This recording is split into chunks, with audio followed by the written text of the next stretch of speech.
Welcome to Feeling Asian, a podcast where two Asians talk about their feelings. I'm Young Mi Mayer. And I'm Brian Park. Oh my God, we have such an amazing guest this week, as always, and you already know who it is because you saw the title. But I just want to say right now, if you're watching on YouTube, I'm zooming from home and my dog is humping the shit out of my cat. So you might see that. I'm sorry. She just stopped. Now she's laying down. She's taking a nap. But she's going to start doing it any second now, just so you know. Your dog has that post-nut clarity now. Post-nut clarity, the shame. What did I do? But, listeners, before we introduce our wonderful guest this week, we got to do some Patreon shout-outs, Young Mi. Yeah, I know. I'm so excited. I'm so happy. In case you don't know, we have a Patreon, which is a place that you can subscribe to and donate money to our podcast. There's a bunch of different tiers starting at $3. But if you do decide to subscribe, minimally you get a shout out on our podcast, which we're about to do now. These are people with money, everyone. And then we just try to guess who you are. I don't know what. We just mention you and then pretend that we have psychic abilities and act like we know who you are. Yeah. Yes. And our goal is to offend you. At this point, we're just embracing that, yeah, because it keeps happening. Basically. Okay, well, without further ado, first shout out for this episode goes out to Bonnie Yao. Oh my God, Bonnie, what a great name. Bonnie. Bonnie is the always orders fried chicken with her boba. Oh man, the fried chicken nuggets at the boba place are so good. So good. Bonnie knows what's up. Do you think Bonnie is half Irish and half Asian? Sorry. Oh, she could be. I'm getting strong ABG vibes from Bonnie Yao. Well, okay. She is quintessential Asian baby girl. Do you think Bonnie is short for something? Or is it Absolutely Bonnie? not. It's not? What would Bonnie be short for? Bonafred. I don't know. It's just Bonaventure. I've never met a Bonnie in my life. Well, thank you so much for the money, Bonnie. Next shout out goes out to Amanda Davies Durr. Stop. No, it's two last names. Oh, okay. Davies -DER Dare. Amanda Davies Dare. Oh, okay. I like how you're Durr. I was I thought you were thinking. No, I was just pronouncing their name. I like this. I like a 3-name person. That's some strong character. You know that they have a personality on them. You know. Yeah, or they work a job that's really important. Yeah, just it's or they're their family. Everyone in their family is really wealthy. You know what I mean? I feel like that's a wealthy person's thing. So are we guessing that Amanda is extremely rich? Do you think she's married and then that's her spouse's last name? Durr. And is Durr an Asian name? Is it? It is? Yeah. It sounds more Asian than Davies. Durr is Asian. What kind of Asian? More Asian than Davies. So Amanda might be Asian, but her partner is definitely Asian. Durr. Amanda is Asian and their partner is white. You're right. Yeah, we don't know whose last name is who. You're right. Good call. Right, but we're gonna guess that Amanda's white and their partner is Asian. And what do you think? What do you think Amanda does? Amanda is a tutor. Okay. Yeah. You guess tutor. I was gonna guess city council person. Oh, that yeah. Something very lawful. Lawful vibes from this 3-name important person. Yes. Has a trust fund, but, extremely rich, but does a lot of community-oriented services. Teaching kids how to play soccer. I don't know. Something like that. Yeah. Amanda's going to hate this shout out. Canceled. Our next shout out is Kiara Kui. Cui. Kai? Kui. Yeah, Kiara Kui. As you know, Brian likes to subvert Asian stereotypes by proving that Asian people also don't know how to pronounce other Asian names. So Brian doing the work. I'm just kidding. I feel like this person's I'm getting a very like youthful vibe from this person. I think that this person's in their early 20s. They're in college, maybe a teenager. I think our psychic vibes are misaligned today. Yeah, something's off. It's because we're zooming, I think. Yeah, I was gonna guess that Kiara is a femdom, big in the BDSM community. Yeah, but why can't you be like 21 and be a femdom? You could be young and do that. That's true. That's on me. Do you know something? Yeah. Do you know something? You said cutesy vibes, but that's my narrow-mindedness, assuming that you cannot be cute while also be a femdom. You know what? This is just proving that no matter what your age, you can always be a femdom, I think. Yeah. So Kiara, keep doing you. And thanks for supporting the pod. Next shout out goes out to Jinhee Ha. Oh my God, Jinhee Ha. Thank you so much for the money. We love you. I'm seeing a haircut again. It's I'm seeing wavy. Okay. Wavy hair. Like that. You know, like those like Instagram influencers that are like just like, I'm not going to say it, basic, but I don't mean that about this person. They have that like that hair, that like perfect looking hair all the time. I'm seeing that. Okay, so Jinhee, you just said Jinhee's basic then. You know what? Yes. I'm going to double down. Basic. Yeah. They're probably apple picking right now. Yep. I was going to guess that Jinhee plays piano at church. That's just a Korean person though. Korean right? Basic. Okay. Yeah. Well, Jinhee, thank you. One. And our last shout out for this episode goes to Rachel.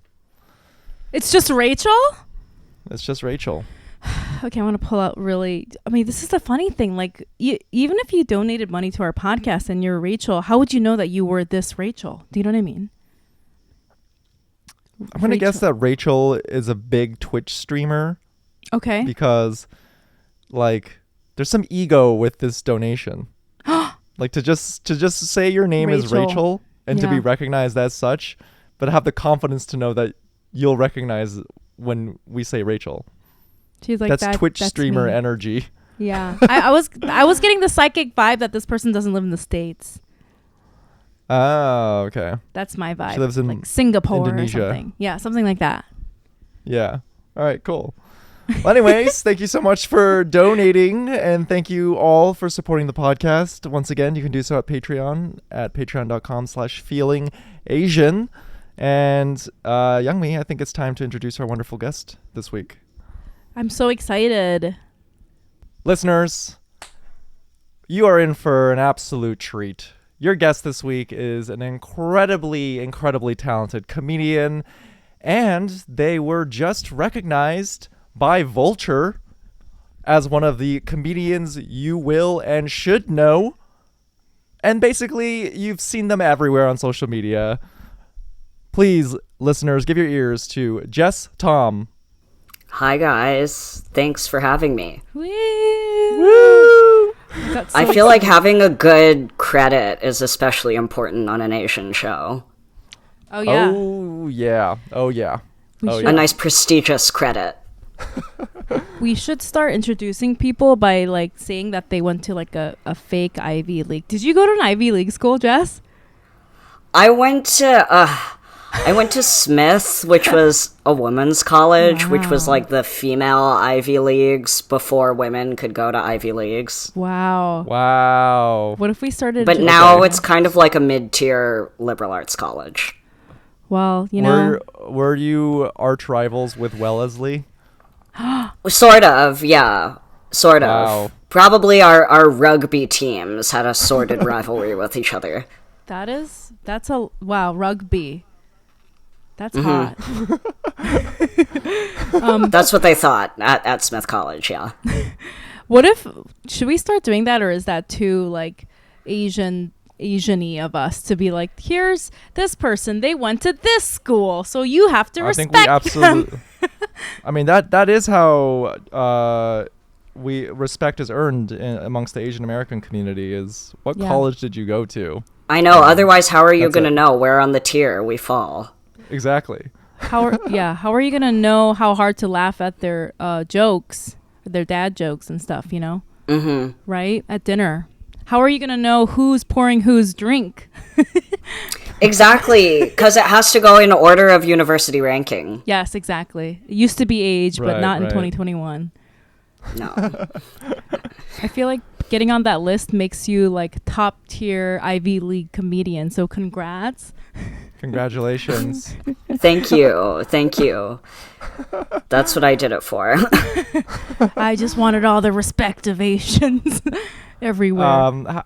How did your parents respond when you told them that Vulture recognized your comedic efforts in this way? I don't know that I told them that. Really?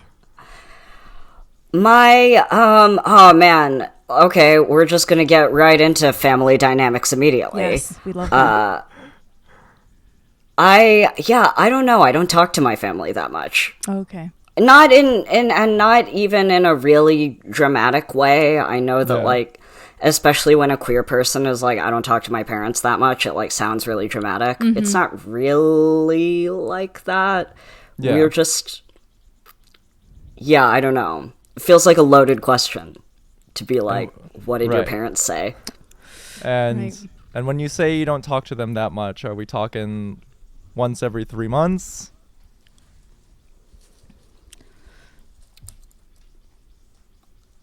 Like maybe once a month I remember to call home. Oh, that's not that bad. That's nice. I wish I had that. I talk to my parents too often, and it's suffocating. Let me check and see. I also don't want to like paint this like sad like Cinderella story like I have no parents, which isn't totally, it's not 100% true. Let me see. I don't know. Okay, here. This is funny that I immediately was like, yeah, we can talk about literally anything, and then the first question you asked me is making me totally spiral out, and it's just about like the that's like a Vulture list. super, it is a loaded Yeah. question, and it's like, I mean, I don't talk to my parents at all. I don't know if I've talked about this in the podcast. I'm very open. I mean, I guess that's not true. I do talk to them every once in a while, but I'm like, it's not good, it's complicated. Yeah. I did, okay, this is what it is I did send it to the family group chat and my parents didn't respond. Which is not, again, that sounds King really shit. dramatic, and that's not even really, Right. and this will probably come out when we talk about other stuff today also, but the vibe in my family is kind of like, okay, like, all right, I guess that's pretty good. Yeah. Yeah. Yeah. Huh. Like not even in an overly dramatic way or like painting in a negative way. That's the baseline. It just No, is. everything is just kind of like, like, okay. Yeah. Interesting. Well, now that we're all sad, before I know. Now that I've talked around my broken family dynamic. Oh God. Well, we want to really get into your life and your work, but before we ask you all that, Brian, how are you feeling? I am feeling a bit paranoid because of so listeners, we are recording this right after we just announced the cancellation of our live show. I'm very bummed about that. I was really looking forward to it. But I know it just seems that there's a lot of people in my immediate circle who have COVID, and the COVID numbers are rising in New York, and I'm traveling out of country in a week and a half, and I don't want to risk getting COVID and have that blow up my holiday travel plans. But yeah, I just feel really paranoid. I'm in that state. It's a very early COVID, 2020 early COVID vibes, where I feel like a tickle in my throat. And let's just neglect the fact that I didn't drink any water in like 20 hours. It can't be it's that. definitely COVID, right? Yeah, so that's basically sums it up for me. Is I feel very paranoid because I don't know. I'm here in the city for a few days, but I don't want to be holed up in my room and apartment. So, yeah, I'm just trying to navigate and figure that all out. Like I went to go get a rapid test yesterday and waited in line for 3.5 hours. It's insane. 3.5 hours? Very April 2020. Yeah. We're back, baby. April 2020 all Yikes. over again. Wait, it was really 3.5 hours, Brian? Yeah, I waited so long. Oh my god. Yeah, somebody told me that because we just canceled our live show and I was texting my friend and my friend was like, I've been driving around the city and the lines are like crazy right now everywhere. Yeah. Yeah. Yeah, I know. And I only went because I was paranoid. It came out negative. And then I was kind of kicking myself. I'm like, God damn it. I mean, that's the best case scenario. Yeah. But yeah, that sums it up for me. How are you feeling, young me? Well, like you said, we just canceled our live show and, I've been talking about it a lot. If you know me personally, you know that it's very important to me. It's like kind of become my entire personality at this point. But so I am really bummed about canceling it. And it's weird because I think I read an article or somebody sent me an article that said that, this is the first time with the new variant that COVID is sort of like settling into what it's going to be for the rest of our lives, like the flu. Like it's not as dangerous. But the issue, with the show was that literally everybody I know basically got COVID last weekend. I feel like. Yeah. I don't know what's going on. Everyone that went to like a holiday party over the weekend got COVID. Like you, Brian, I have gotten tested. I feel like it was like 2 or 3 days ago, and then I got tested last week because I kept feeling like a little under the weather, and then I got really paranoid. Yeah.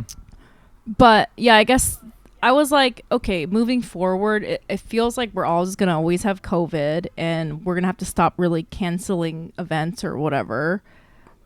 Or, that's what everyone's going to start doing. Just keep pushing through. Yeah. But I think just for this show, it made sense because a lot of the comedians were going to travel the week after. And I didn't want people to have to.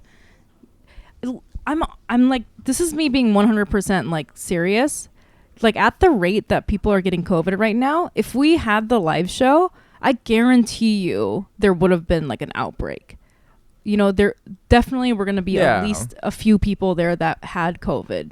There's no way that wasn't going to happen. Like just based on the numbers and like everyone I know getting it. And I was like, I don't want, to be the reason that someone's fucking Asian grandma died. Like not. I don't want like a bunch of Asians to come watch this Asian show and then, that's sad. So. It's true. All our families are old as hell. Asian people have old families. That's a fact about us. All Asians are old. That's the fact. All Asians are old. And if we're not old, we go home and everyone there is old. Yeah. I don't know science. why. Asians are all old. And you ever notice that thing where Asians be old? I mean, no one wants to talk about it, but we're all thinking it. Jess, you said it. You're so brave. You said it. Just saying the thing we're all thinking. I'm just... Anyway, yeah, so I'm like bummed. And then a bunch of other stuff happened, and I was just so sad this week. But it's weird because I think because of like the pandemic, maybe like now sad stuff, I'll be like super sad. And then I'm just like, there we go. Like, it's just like, it's not like the old days when like one sad thing would happen and then I would be out for a few weeks. It's like now I'm like something hugely sad happens and I'm like, Yeah. It's weird. But I agree with both of you when you say that it definitely has April 2020 vibes right now, for sure. Right. Yeah. However, I just wanted to add one other thing. Yeah. As a byproduct of staying in more these days, I've been watching the Sex and the City reboot. Oh no. On HBO Max. Yeah. Funniest show on television right now. It's really? very In what cringe way? And it's very funny. I mean, they just talk like it's basically like boomers trying to be hip. And so they wrote like Carrie Bradshaw's characters like, I have to go record a podcast right now. Not Yeah. me. I got yeah. Is there an Asian guy on the show? Yes, I've only seen. Yeah, so Bobby Lee is Oh, he's God. a podcaster on it. Yeah. Yes, I got an audition for that part. Oh, that could have been you, Jess. Jess. But I didn't do it. Oh, Why you turned it not? down. You didn't want to do it. You passed on it. I didn't do it because they had set it up like they wanted. I don't know if this is how it manifests on the show. Right. But they wanted the Bobby Lee character to be like the opposite sort of like Sara Ramirez's character, Yes. who's the like non-binary podcaster or whatever. And I was Yeah. like, that's really nice and like open-minded of you that you would send me this like Asian bro part, which I'm into. But I was like, if you specifically want me to be different from Sara Ramirez, I'm the same as Sara Ramirez. So Right. Interesting. it's like not the same thing. Wow. And I'm definitely, me and Bobby Lee have a different vibe. Yeah. Yeah. I would say so. You and Bobby Lee, a little bit different. A little bit Yeah, different. A little tad. different tad senses different. of humor. Oh wow! Wait, so Brian, are you saying that you think it's funny ironically, or you're like this writing gets me, like you're laughing at the No, writing? it's funny in an ironic because the show. I still Right. don't even know if the show is trying to satirize Gen Z and woke culture. Oh. Like I don't even know. Yeah, I was a bit confused. But if it was a good satire, very you would funny. know. Exactly. So Yeah. that's why I think it's very funny. Wow, Brian, not us having the same job as Carrie Bradshaw. Not that. I would have never. I know. I mean, See, it's happening representation now. matters today. Yeah. I'd No, never we need thought to get in knocked down millions. a peg, young me. Podcasting is incredibly cringe, and Yeah. we all need to know this. Yeah, this cringe Yeah. character, Carrie Bradshaw, is now doing it. I'm out. Yeah, and it's Wait, becoming, we're starting to see more and more movies with like people have jobs and their job is podcaster. I feel So, like it's I feel cringe. like the fact that Carrie Bradshaw is like believably making money being a podcaster is just as unbelievable as like back in the old days where she had like an Upper East Side apartment by being a columnist that wrote one article a week or whatever. Like, yeah, okay, sure. Anyway, Jess, how are you feeling? Listen, she has a booming Patreon. Oh yeah, you know what? She Oh. would. She would. It's true. That's true. I mean, Bari Weiss seems to be doing pretty well on Patreon. No, really? Oh yeah, absolutely. No, I don't want to hear that. So if Bari Weiss can do it, Carrie Bradshaw can do it too. I feel like the true. I don't know why this became like a Sex and the City podcast all of a sudden, but like Because I brought it up. I'm sorry. I feel like the true, honest. I don't know if this happens in the actual show, but I feel like the actual character Carrie Bradshaw, if she was still around and relevant in 2021, totally canceled. She would have totally been canceled. You know, she's so out of touch. You know. No, like Allison Roman, she would just make a mistake. She would just say the wrong thing at the wrong time. Yes, she would make a huge mistake, and it would be donezo. For being realistic. And I couldn't help but wonder, do I hate Asian people? And I couldn't help but wonder, oh my god, this is a funny sketch character, Allison Roman as Carrie Bradshaw. And I couldn't help but wonder, did I invent curry? Jess, how are you feeling? Well, now I feel paranoid too, guys. My birthday is this Saturday. Oh, Oh my Sag gosh. Queen. Happy early birthday. King. Sag Thanks. Thanks. Yeah, I don't know. And I've been planning to have like a really small get together. It was always going to be small, like less than 10 Yeah. people. Yeah. And now I'm like, I just texted everybody to be like, hey, if you can get tested before, that would be cool. But it's just like, a week ago, I wasn't planning to take almost any precautions. And now, like, I also have people in my close inner circle who have COVID or who have been exposed. And I'm like, okay, well now, like, kind of what am I doing? What am I doing? What is this? Oh my god. Yeah, I don't know. It was also my birthday last week and I didn't do anything. Happy birthday.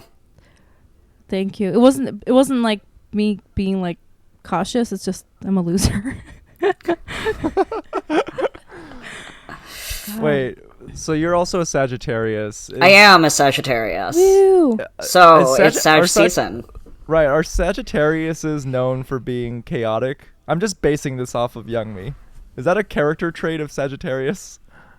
Sagittarius is a much maligned sign, but I think it's because people don't understand us and they don't understand what we're about. They have certain expectations of us that don't align with reality. I was just watching Lord of the Rings, and I was saying to my roommate that Gandalf is a Sagittarius. Oh. You know, like, he has all Yes. these people in all these different places, Yeah. and he just shows up randomly to see them. And every time they see him, they're like, oh my god, Gandalf! They're so excited. But then he leaves again. Yeah. And they don't know where he is. Like, he might be dead, he might be anywhere. They don't know. Yeah. Wow. Okay, so I know you brought up Gandalf as an example of how As a Sagittarius maligned queen. but I just sounds pretty chaotic. Gandalf just showing up to parties unannounced and Irish exiting immediately after. Really, exactly. I mean, he's changed people's entire lives. He changes their whole world around because he just shows up and is like, here is the one ring that can end all of life as we know it. Right. That is and he's true. always- Sorry, I've been Always changing reading. his hair color. Yeah, exactly. Yeah. He shows up, Yeah. he has a new name, he has a new wardrobe. He's like, this is me now. Get with it. Oh, Gandalf. I the relate to Grey. that. Yeah, we're not. Yeah, doing that Gandalf the anymore. Grey. I'm Yeah, we're Gandalf not the doing that. White. I've changed. Keep up. That's like so funny. I love that. Gandalf the... Wait, is that a known fact or is that your theory? That's my theory. I just think that I he has love that. Sagittarius vibes. Yeah. And for I also sure. think, you know, he pisses people off. Like, he pisses off Saruman. Saruman probably loved him and wanted him to stay. But he doesn't stay. Exactly. He's Gandalf. He goes. You know like what? a Sagittarius. When we want to go, we go. And then you're going to be missing us. But overall, how do birthdays make you feel, Jess? I mean... Well, I'm turning the corner on birthdays because now I'm kind of old. You know? Like, I'm not young. I'm just Asian. This is just what Yeah. I look like. I mean, we established Asians do be old. We are all Asians old. do be old. No matter what we look like, we're literally old. So I don't know. Birthdays, I feel like it's kind of depressing. But, like, it's a nice excuse to hang out with my friends. But then I'm like, are we all going to get a communicable disease? Oh my Well, God. sharing is caring. I get so depressed. I was telling Brian, I had a full-blown depressive episode last week. And I was like, I couldn't, like, I would forget, you know, that, like, I get depressed around my birthday. So it was, like, really confusing. But, you know, I'm over it now. I'm getting real old. I was telling Brian in the Patreon episode, like, remember in Sex and the City, there's an episode where Carrie Bradshaw's like, I just turned 35. I'm fucking old as shit. I'm like, I just turned 37. Like, I'm old. Truly.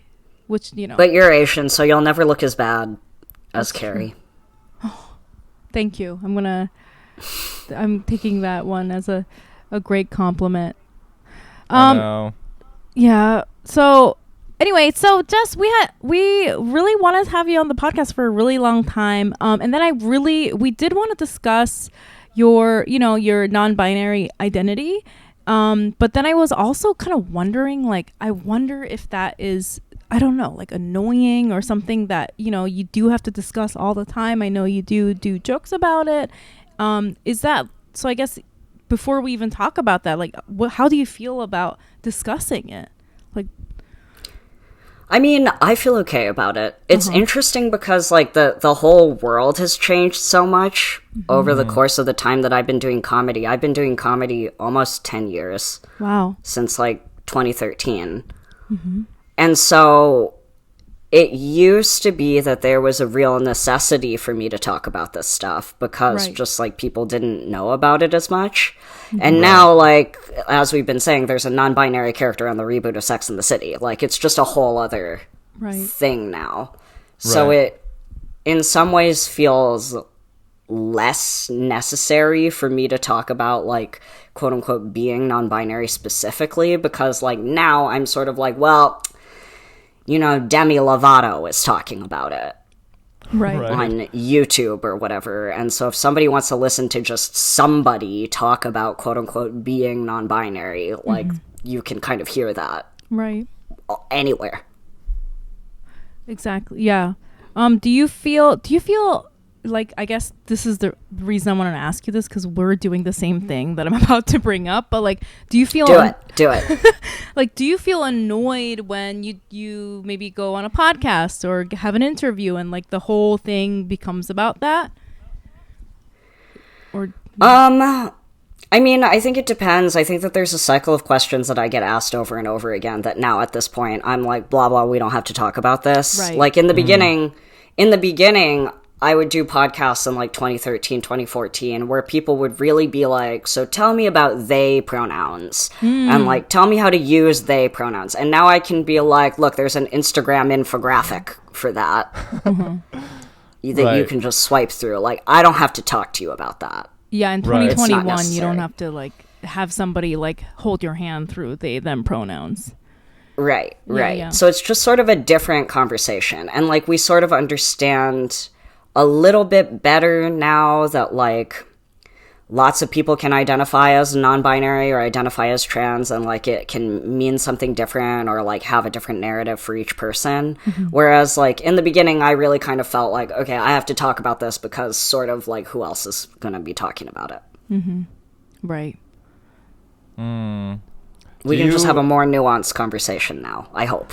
And do you Right. do you think that that's like, is it, I guess, more enjoyable now because now you are, I'm guessing the people that approach you and want to discuss your identity with you, it's like, it's not like back in the day when they're like, what's they them pronouns? Now you can really like get into like the meat of it or some like things that are deeper about it, or I think there's more opportunities to get deeper into it now.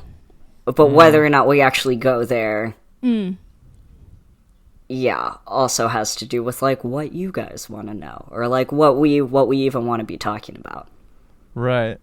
I wonder that because for you right now, is it a feeling of like vindication almost, or is it just like make you roll your eyes a little bit? Because you probably were talking about this facet of your identity in 2013, where a lot of people were deriding it or mocking it or minimizing like how important these issues were to you. But then now, as you said, it's in Sex and the City and it's in the cultural zeitgeist where you're like, oh, now you want to talk about it? I've been like, oh, now that it's quote unquote trendy, like how does that sit with you, you know?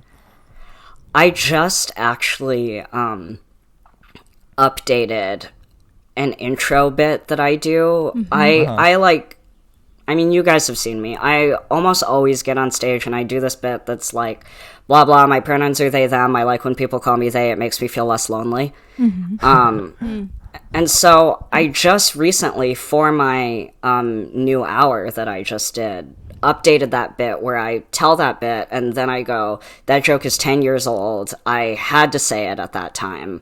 And now it's totally different. There are all these different non-binary stand-up comics and it's a nightmare. Like, I never expected this. I thought I was going to get to just coast through, like, on tokenism. And now I can't do that anymore. I mean, in some ways,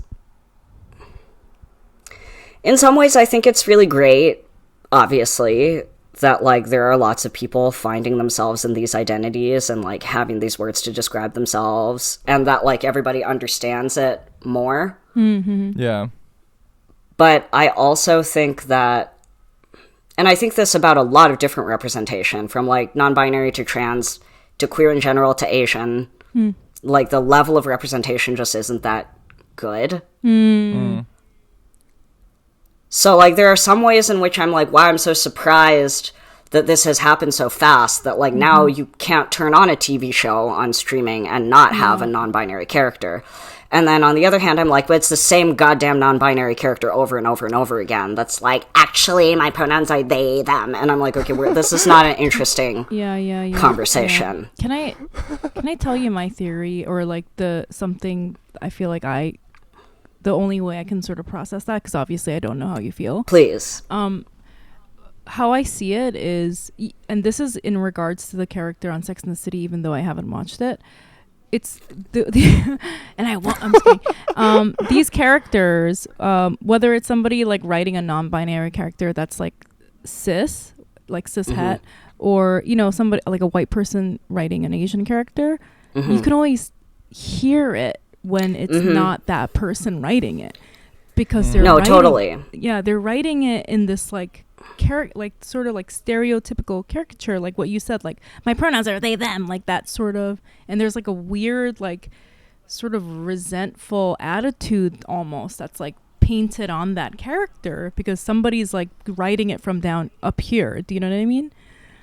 I agree with that. I totally agree with that. And I think that this thing is happening a lot right now, where it's like white straight creators who have like latched onto the idea that like diversity is trendy and are now kind of inserting characters into their stuff. But they don't really know that much about it. So like for me, it almost feels kind of sad because like I remember 10 years ago, like before Asia Kate Dillon was on Billions, where I could still only like imagine what it would be like if I could act as a character on TV and like imagine how like good and cool it would be. And now I'm like, now we kind of have that, and at the level it's at right now kind of sucks, in my opinion. I think that like caricature is so harmful. I think about this kind of stuff all the time because it reinforces this generalization that's not authentic, I think. Because like if a non-binary person wrote this character, it would, like you would have like this experience that would make it really authentic, and it's not just somebody walking around going, my pronouns are they, them. Like that's not what that feels like, Right. And I have this like example that I think about a lot. Do you remember like Orange is the New Black? Like how big that show was? Of course. And I'm sorry, I know I don't have the right to speak for like black people, but like I could tell that all the writers were white. You know what I mean? I mean, I don't know. Maybe there were black writers on the show, but it sounded really white, and it felt like they were writing the black characters as like a white person. So I don't know if any of that's true, but like I kept feeling that way watching the show, and I was like, some of the stuff is like, I feel like, I don't know, like a weird caricature of what you think it would be like inside of a jail, and like how people would act like that. I don't know. Right? Yeah, because it's ultimately just reflecting back like whatever the hegemonic idea is of us as minorities. Because it's still like it's still their voice. We're the puppet, but it's their voice coming through. Yeah. I mean, I don't know who wrote for that show, but even if the writers were like people of color, it would be interesting to know if the person that ran that writer's room was white, because then it'd be like they're looking for, even if they hired people of color, they're still looking for you to talk like a white person. Do you know what I mean? Or write like a white person or something like that. Right. Anyway, I can totally. I mean, the creator of the show is white, and the woman whose story it is a white woman. She went to Smith. She went to Smith College. Wow. Let's go, Smith, represent. The least, to me, always the least realistic part of that story was that she didn't have her lesbian relationship until after she graduated Smith College. I was like, that's crazy. So funny. What were you doing? What were you doing there? What were you doing? What were you doing? You weren't going to the rugby games with all of us? Come on. I'm just saying. Yeah. Yeah. No, I remember do you guys remember the movie Blue is the Warmest Color? That's like a French I didn't film. see it. The French I didn't watch yes. it because I heard the director was fucked up. Yeah, the director was like I didn't know that. a fucked up dude, but the film is about these two women who fall in love, but the director's like some straight French guy, and in the film there's like so much gratuitous, like intense sex scenes that go on for like a little bit too long. Yeah, and so I think that's like another like what you just described, Youngmi, where it's like, who is this for? that the lens, right? Yeah, like the lens is going to permeate the story that you're trying to tell, especially if there's like a power imbalance happening. Oh my god, that's like the movie The Handmaiden. Did you watch The Handmaiden, the Korean movie? I saw that with my mom. Oh, Why would you? Sorry, Why? Brian. Why did you do I that? would literally walk out of the theater and kill myself. Because I like pain. I mean, there was some gratuitous. Yeah. There was I don't know. Yeah. It was a very long. That was lesbian sex gratuitous. scene. That is the longest measurement It was a lot. of time, is watch Handmaiden with your parent, your old Asian parent, and the scene. The in lesbian Handmaiden. sex scene is like 900 minutes long. I was like, all right, this is hot. I like this. It's still happening. What? Like, What did your mom think? She said, she said in Korean, "왜 이렇게 야해?" It's like, it's so obscene. why is it so It's sexy? why is it so much? Oh my god, That's Oh, your man. bad though, Brian. 100% That my movie's bad. an adaptation. There's a joke in there about like you can't read English or something, and that's why you thought it was okay to bring your mom to that. Gotta say though, a lot of Korean filmmakers, the films are pretty graphic, but this one, yeah. Oh yeah, no, I mean, Handmaiden is based on, like, the original IP of that story is a book called Fingersmith by Sarah Waters. So it's like a British novel, British lesbian novel, that was made into a 2-part BBC special, which was actually very formative for me. I watched it a lot as a teenager. And in that, like, the story is literally like, and then on the third day, we went for a walk in the garden. Like, it's not the same at all as The Handmaiden. The Handmaiden is like, "Blah, my fingers are in her mouth." Like, blah. I was like, no scissoring. shocked a little. Okay. I was shocked when scissor- I the saw The level of Handmaiden. I was like, scissoring. this is not what I was expecting. yeah, it's a great movie, but the level of scissoring in that movie is the amount of scissoring, the lot. most scissoring in a movie ever. I think. I don't know. It was definitely the Korean director touch that made it more graphic like that. Yeah, they just. It's like kind of a chaste story. Interesting. All right, That's interesting. good to know. Now I'm gonna read the source material. So you tell your mom, it's your people. You did that. The Koreans did Oh, again. gosh. It's the Koreans' fault again. This is what the conclusion we get to on every episode. Well, speaking of the chase, Jess, you discuss your sex and dating life pretty openly in your comedy and on social media. Does your openness in your material ever affect your personal life and relationships? I mean, I think this one is interesting because, like, when you guys sent me the questions, I was like, do I talk about this more than other people do?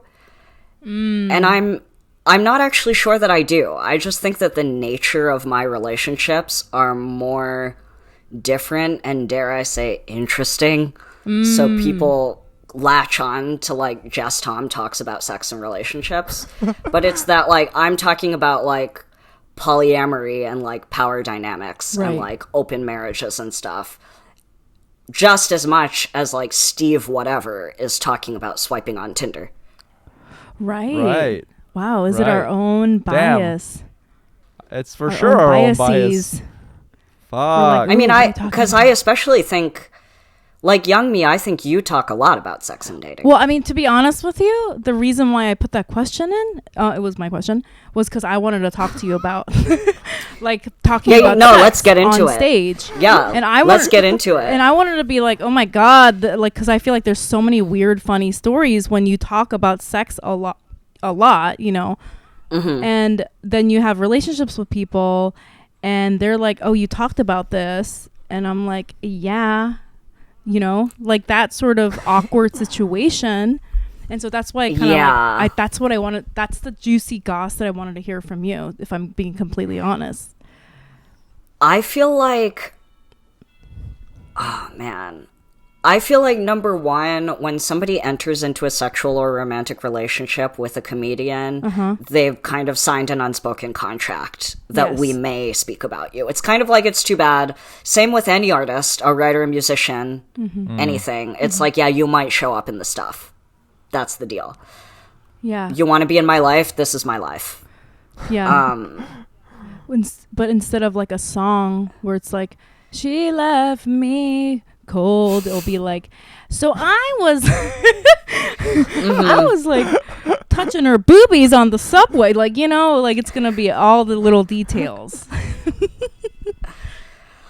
I feel like I wonder if you guys relate to this. I feel like there's a window, like when you just started dating somebody, you can talk about it because it's casual. Yes. And you guys haven't like established a relationship yet. And maybe they have never seen you do comedy. They haven't come to any of your shows yet. Yeah. And then once you've established a relationship, then there's a portion in the middle that's like, I don't really know if I can talk about this anymore. Yeah. Because now we're in a relationship. And 100%. then sometimes you can get further to like, okay, now we're comfortable with each other. Like, now I'm going to start talking about it. And then that's usually the point where I break up with them right afterwards. Yeah. Oh my gosh. And then or in the past, I have. And as a cis straight man, that's the part where I'm like, well, my ex-girlfriend's a freaking bitch. Women suck. All my exes are crazy. Yeah. Oh my God. You know the thing about women. They make me sad. Wait, Jess, does that mean that when you start feeling comfortable talking about somebody that you're in a relationship with, you're in your head, you're like, yeah, we're gonna break up? No, that was kind of the timeline of my last relationship. Was like I would get into, once I finally got into talking about them, shortly afterwards our relationship ended. But I don't think they were correlated. I think that just happened. Right. I do think that is a general timeline, though. And that maps out to my previous relationships, too. Like, to a T. It's interesting, and, like, I'm encountering this now in my current relationship, is that because I'm non-monogamous, it's not just the feelings of the person or people that I'm dating, it's also, like, anybody that they would be in a relationship with, too. So I always kind of want to make sure, and this actually feels very Asian, not to dishonor the family. Dishonor the pack. The polyamory family. Yeah. That's like so interesting to bring that aspect into. Oh my gosh. So how can we hear more about your relationships? I guess, well, I mean, like on the, like what you touched on, like maybe just because when I talk about my relationships, because they're just like a little bit more, you know, like not the norm of what you would hear a comedian talking about. Okay, so you're polyamorous. You're in a non-monogamous relationship right now with somebody. I am. Okay, and then I feel like you're probably the first polyamorous person. Do you identify as a polyamorous person? Is that okay to say that? I think, yeah, you can say that. Okay. But I think of like polyamory or non-monogamy as like a behavior rather than identity. Right. But other people don't feel the same way. But that's how I feel.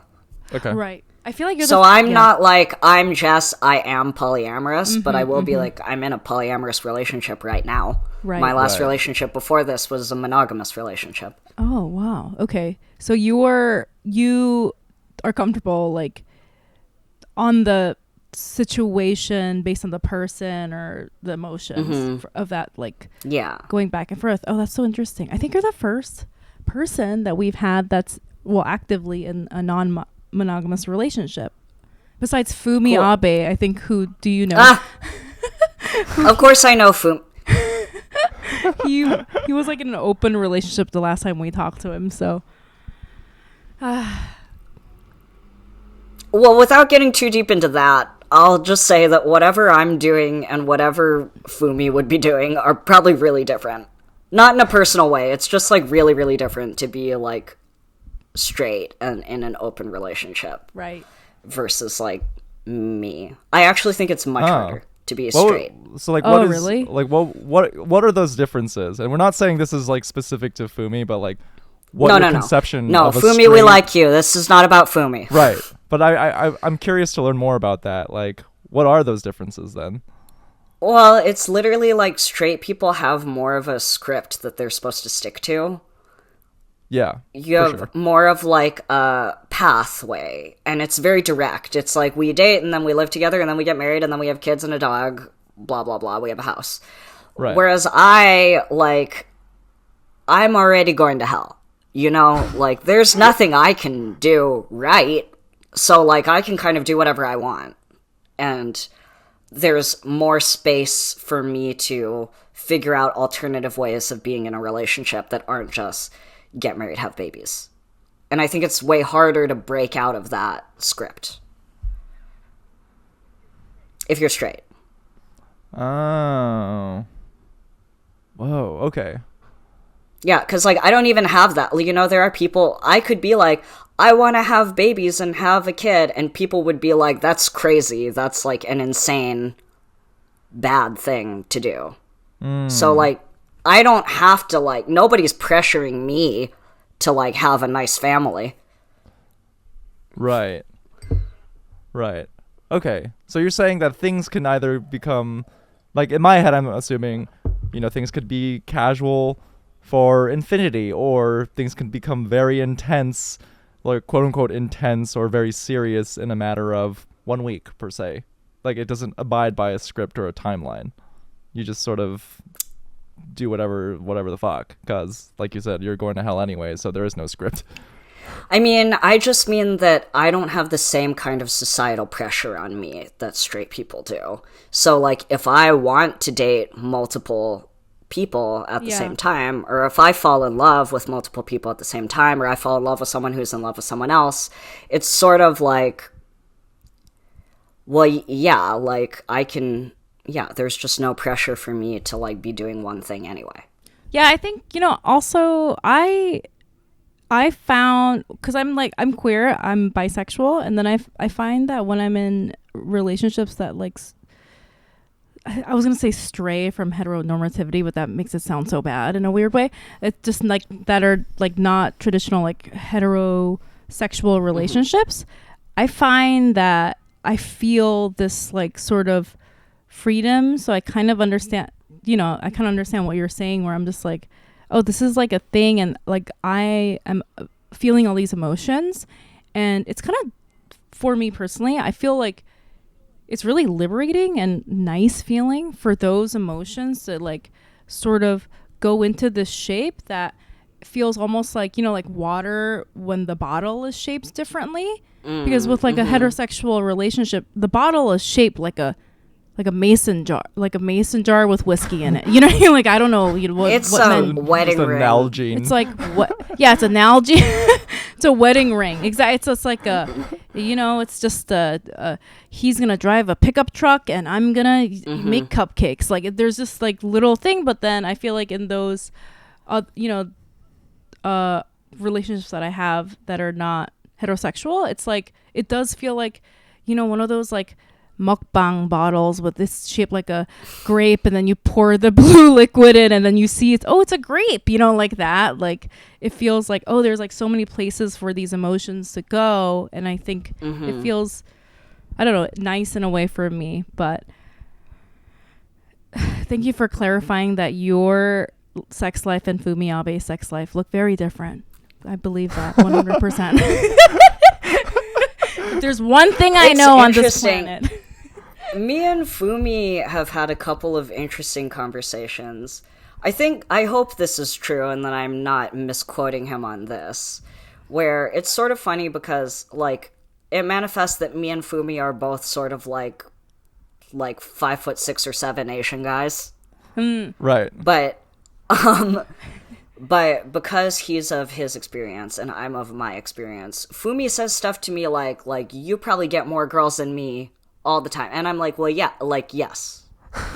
Yes. I'm cool. I do. But, like, that's actually because it's, in my opinion, harder in a lot of ways to be straight. And, like, have to conform to, like, straight expectations. Restricted. You know what? It's because we're Sagittariuses. Like that is true. Yeah, that's also true. We're that's like, also true. That sounds like it sucks. No. Yeah. The people love us. You're Yeah. always just It's, showing like, up to not- parties and then Iris exiting with the person that I've been eye-fucking all night, and then that's it. But we didn't even know that. We were like, why? We were like, Brian, you were there? Don't put that on I'm us. sorry. Don't put. That's so funny. Wow. Yeah. No, being but straight is hard. No, but I just wanted to touch on like your analogy of like, not analogy, but word choice of like scripted. It has come up a few times on this podcast where, more specifically about my own like sexual experiences, I had to work with a therapist to kind of overcome a lot of bedroom anxiety where, and she hammered into me like straight men just have a blueprint or like a script for how sex should go, and it's always the same. Like you make out, you do a little bit of foreplay, penetrative sex, you come, done, adios. That's it. It's like always like follows that same sort of methodology where, and now I'm like hearing you say that your relationship dynamics are like less scripted and it's more amorphous and takes a shape that it just takes. Now I'm fully convinced that queer people just unequivocally have better sex than straight people. Yes, that's true. True. That you don't have to be convinced of that, Brian. Whether or not you believe it, that's just true. Whether or not.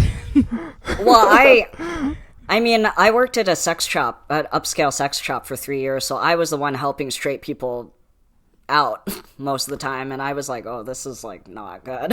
Like, you guys are in trouble, actually. Like, thank God I was here getting paid $9 an hour to tell you, like, it's not okay for him to talk to you that way. Like, Oh my gosh. but I also think, though, it's a cis man thing. I also think cis gay men have a really hard time, too. Breaking out of a script. So in your time working at that Interesting. upscale sex shop, would you notice a pattern where like all cis men like go towards the same items or things when they have this idea of like, we're gonna spice things up in the bedroom, let's insert this object or this thing? I would say that what I really noticed from guys a lot of the time was that they were like trying to get something for their wife or for their girlfriend. I'm doing air quotes. But they didn't seem to know anything about her. Oh no. Yeah. Yeah. So like, you'd ask like, what is your girlfriend like? It's like, I don't fucking know. She's hot. no, really. They would be like, well, what's popular? And we'd be like, no, that's not really how it works. It's like actually very personal. Yeah. Or like, I remember literally like me and this guy had finally decided on one vibrator. It came in 3 different colors. I was like, what color do you want? And he was like, what color should I get? Come on, man. Come on, man. Oh my God. Do You're you? making us look bad. I mean, Yeah. I feel like if anyone's ever watched porn, because like the first time you ever watch porn, it's usually like the most popular kind, which is made for like cishet men, right? And you watch that and you're like, oh my God, what's going on here? What's going on in your little minds? You know, like you find this like I always find that like the porn that's like very obviously made for like straight cis men, I'm like the women are obviously not enjoying themselves and it's like fake orgasm acting, and I'm like you guys think that that's what that looks like? Like you've never seen a woman come, have you, if you think that that's realistic, you know? I'm hesitating because I've watched a lot of porn, and I just started talking about this on stage. That I like really am in the past year starting to wonder if I like have a porn addiction and if I maybe have had one for a really long time. Oh no. Should we not talk about this? No, we can talk about it. It's just, What makes you think you might have one? I mean, I really definitely in the pandemic, Yeah. like for the first 6 months or so when I really, really wasn't doing anything, I feel like like, the pandemic really made us, like, what am I trying to say? Like, isolate all the way down to, like, what are these core things about ourselves? Or, like, what are the core things that I do? Like, for comfort, like, what do I do when I'm alone, when I have nothing, when I can't go anywhere and I can't see anybody? What are the things that I'm gonna do? And, like, I was, like, watching a lot of porn.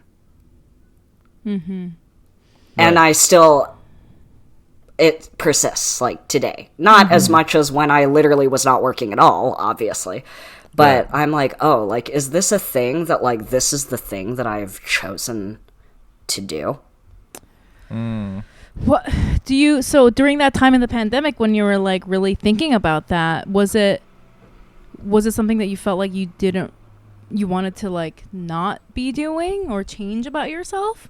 Were you viewing it in a negative way, or... No, not particularly. And I don't think that it... Oh. Like, I think something becomes a problem once it gets in the way of your functioning. Yeah. Yeah. Like, if I was late today because I was watching porn, I think that would be a problem. Right. Yeah. But no, I was late today because I was drawing on my eyebrows. Okay, good. I was gonna be like... Which I had to do. Are you trying to tell us that you're watching... Right. That you have a problem? No, I have a different... problem, which is that I can't be seen without my eyebrows. I used to have a problem with porn consumption, and like you said, Jess, like when it became a problem, like I identified it as a problem when, you know, I would be sexually intimate with someone, but then it wasn't as arousing as like porn that I was consuming. Totally. So then I would go to my brain to like scan for clips or something. Totally. More engaged in the moment. And so that's when I stopped. And that compelled me to stop because I was like, all right, the writing's on the wall. Like, this is not healthy. I should probably, you know, not watch as much porn and see how my brain approaches it. But, wow. Yeah, I don't know. Is that something, like, for me, that was, like, very clear that was getting in the way of a function. But for you, it seems that maybe it's... You can still consume a lot, and it's not really getting in the way of your life that much. It's weird because a lot of the porn that I watch isn't reflective of the kind of sex I have in real life. So it doesn't... I don't have that exact same direct connection. Right. Interesting. Yeah, but that's also something I'm still trying to, like, figure out. I'm like, what is this about? Yeah. I have a few of my guy friends have said, like, the porn that they watch is totally different from who their like sexual partners might be at the moment. And it's like, why is that compartmentalized? I don't know. I also am like that, but I don't really watch that much porn. But I am very horny, and you know, I do engage in like risky sexual behaviors, but I've never seen it as a problem, even though I think most people, if they were me, would. Like, do you know what I mean? So you don't see it as a problem, but that might be the problem. That's the problem. The first step is knowing that you have a problem. No, but like the reason I say that is because like, yeah, like you could watch.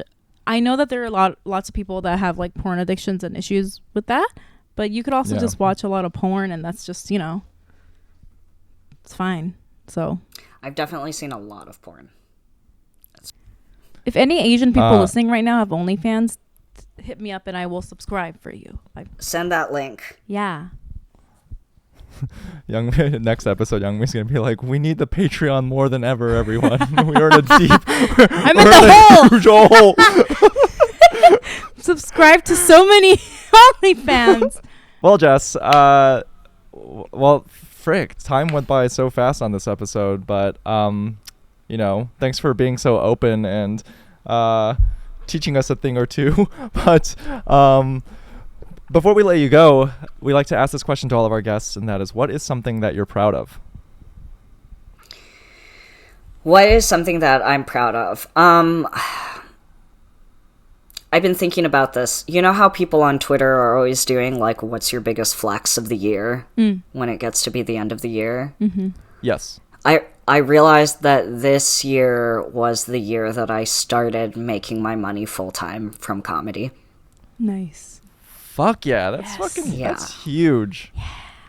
You That's should be amazing. so proud of that. That is really amazing. I'm very proud of that. Yeah. And I feel proud that that happened, like, in spite of everything that's been going on right now. Wow, what a flex. That is a huge flex. That is amazing. Living the dream. I love That to is truly brag. the That's dream. what I do is I come on to podcast episodes and I just brag. It's very obnoxious. But that is an accomplishment that I think you absolutely should brag about, because Yeah. making money full-time doing just comedy is so fucking hard to do. And I think that's a testament to your talent and your hard work. So I think Thank it's you. something that you should absolutely be proud of. Thank you. I've been waiting for an Asian woman and man to say this to me. And we're old. An old We're old. Asian And you're old. woman and an old Asian man approve of your career. Thank you. Well, Jess, for all of our listeners, where can they find you and your work? Totally. You can find me on Instagram at Jes the Kid. That's Jes the Kid. Or on Twitter, which is where I'm more disgusting, at Jes Tom. At JESTOM. How about you, Brian? You guys can find me on socials at It's Brian Park. And what about you, Young Me?